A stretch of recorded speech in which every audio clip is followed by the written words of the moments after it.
It's about time we talk about a stability shoe.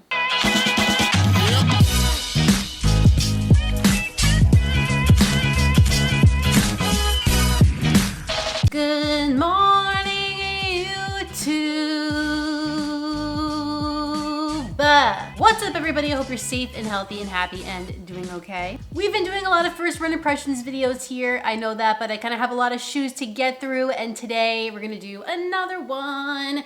But it's a stability shoe, whereas all the other shoes that I've been testing out recently have been neutral, so that's kind of fun. It is the Saucony Guide 15. Sometimes we gotta show some love to our stability kings and queens out there, and there's no better day than today. The Guide is a very popular stability shoe amongst runners, and I don't think that I have ever tried one. This might be my first time in a Guide, and we're gonna talk about how I felt about them today. But before all that, you know, we gotta look at the run footage. So let's do that.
Start today, I do want to let you know that this shoe was sent to me by Running Warehouse and Saucony. However, neither company is going to see this before you. They can't tell me what to say, and all of my opinions are always my own. So for a women's size 8, I'm going to say this shoe comes in at 8.2 ounces, but for my size 10.5 women's, this shoe came in at 9.4 ounces.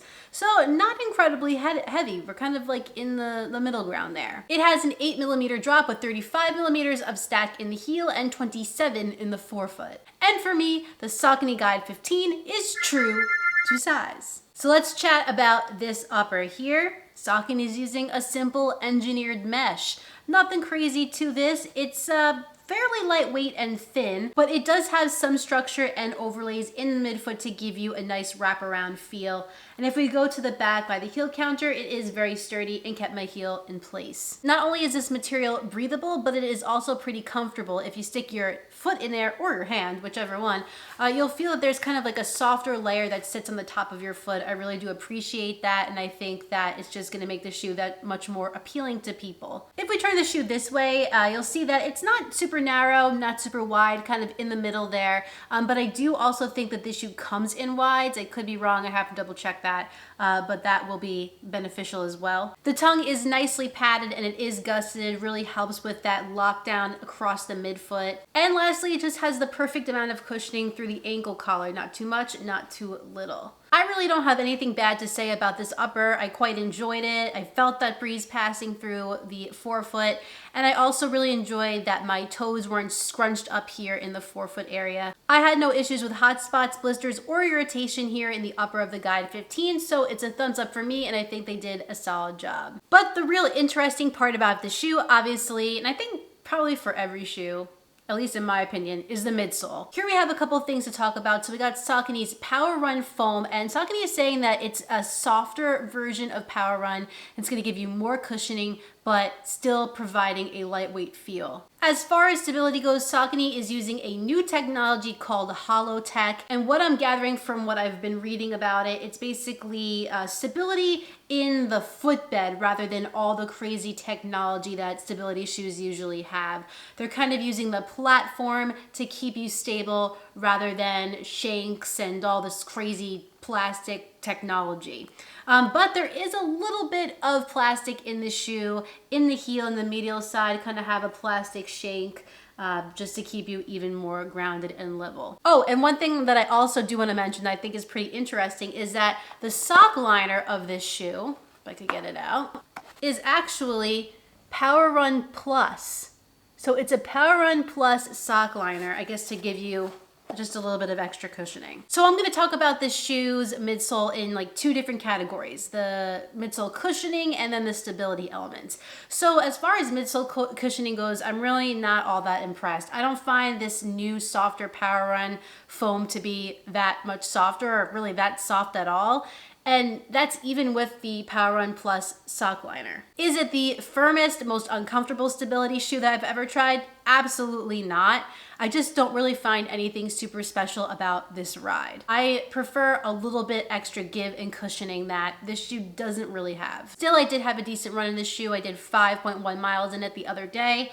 And I did kind of feel a little bit of a rolling sensation in this shoe. It doesn't say anywhere that it has a roll technology, but it might be because the forefoot of the shoe is a little bit more flexible than other stability shoes that I have kind of experienced, which does help to kind of roll you forward into your next stride. Because of that, I was able to pick up the pace slightly in this shoe, do a little bit faster of an effort than usual.